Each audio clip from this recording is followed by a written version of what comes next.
Here, read this. Woof. Hello everybody, Ash here from the Ear Read This podcast. Now if you're a podcast listener, you'll know that I've created quite a lot of Plath content recently, a lot of podcasts about Sylvia Plath.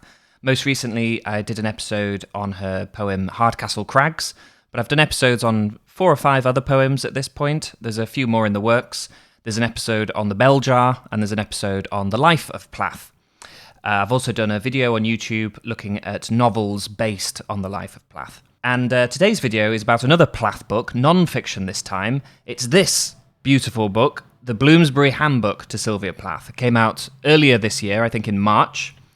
It's edited by Anita Hele, Maeve O'Brien, and former Ear Read This guest, Amanda Golden, who was my guest for my episode on Plath's poem The Colossus. The book is a collection of 30-ish essays and articles written by Plath writers and scholars, including a former Ear Read This guest, Gail Crowther, and a future one, Peter K. Steinberg. Gail and Peter collaborated on the book These Ghostly Archives, which I talked about with Gail on the episode that's out now. And Gail's article in the Bloomsbury Handbook deals with the idea that she mentioned in that interview of the living archive.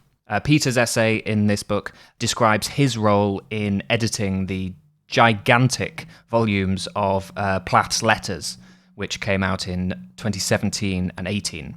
As you can tell by this sort of dense Mohican of post-its, it's a real treasure trove. If you do listen to the podcast, you're probably going to hear me reference this book quite a lot. And in fact, if you've listened to my episode on Plath's poem The Jailer, you'll have heard me refer to Jerome Ellison Murphy's essay on depictions of blackness in Plath's work, collected in this volume, as well as the article by Bethany Hickok, which focuses on Plath's afterlife as a avatar for second-wave feminism. There's a huge variety of stuff in here, everything from Plath and nightwear to Plath in space, the latter written by Tim Hancock. Plath, of course, was living through just the kind of early part of the space race, and Hancock draws our attention to how this crops up in some of her poems. And I was absolutely amazed by a coincidence that Hancock writes about. July the 9th, 1962, which is when the high-altitude nuclear test Starfish Prime put the satellite Ariel 1 out of action, was a traumatic date for the poet as well as the planet. Plath's suspicions of her husband's infidelity were confirmed on this day by an intercepted phone call. She would almost certainly have been aware of the most powerful man-made explosive device ever detonated in space, but did she clock the coincidence? Noting that the space imagery increases following Yuri Gagarin's flight in 1961, Hancock writes, "There is a reconfiguration and burgeoning of space imagery in Plath's poetry, so distinct it is possible to divide her corpus into 2 phases, before and after the advent of human spaceflight." Elsewhere we have essays on Plath's fiction for children, and an article looking at the similarities between the 2 poem sequences, Ariel by Plath and Crow by Ted Hughes. Speaking of Hughes, one of my favourite articles was by Catherine Robinson, called The Law of Similarity and the Law of Contact, looking at the way 2 poets, Hughes and Plath in this case, might imprint characteristics of themselves on one another, and how by a form of sympathetic magic these resonances can be held onto for a long time, even after one of them dies. As Hughes wrote about his late collection Birthday Letters, that in these poems he was trying to open a direct, private, inner contact with my first wife. Later, Nicola Presley has an article called Plath and Media, about Plath's love and interaction with radio shows, specifically the Superman radio show and The Shadow. Especially enjoyed that one because not only am I quite a fan of shows like The Shadow, which, if you're interested, you can find for free on a podcast called, I think it's Old Time Radio Shows.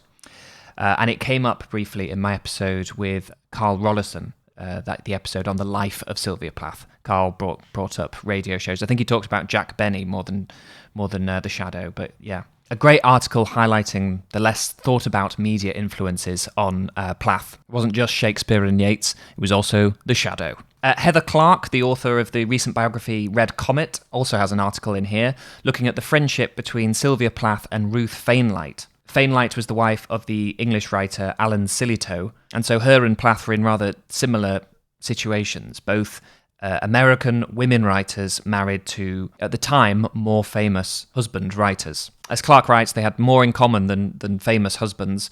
They shared a poetic affinity, and the article is a very touching account of their friendship. There are 2 essays that centre on Aurelia Plath, Plath's mother. The first is by Catherine Rankovich, and it focuses on Aurelia Plath's use of shorthand, which is really interesting. I think she tried to encourage Plath to use shorthand, and Plath was, I think, a little bit resistant, but used it occasionally in letters when she wanted something to be for her mother's eyes only. It also focuses on the way in which Aurelia used shorthand in her own annotations of Plath's archive, including one striking instance that Rankovich notes. It's Aurelia Plath looking at a letter from Ted Hughes, written after Sylvia's death, in which Hughes writes, "I don't want ever to be forgiven." And Aurelia Plath has drawn an arrow from this and written in shorthand, "You won't be."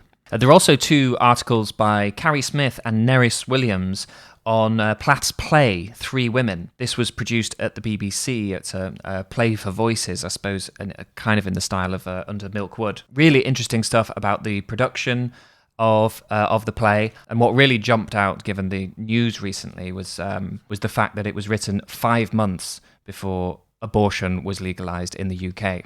For Plath heads, I thoroughly recommend this volume. I'll leave links in the episode description box below where you can find out more about it. Either order a copy, an ebook, or request it in your library. It's going to be absolutely indispensable for me as I write some new podcasts on Plath's work. So yes, that's the Bloomsbury Handbook to Sylvia Plath. Thank you very much for watching, and until next time, happy reading.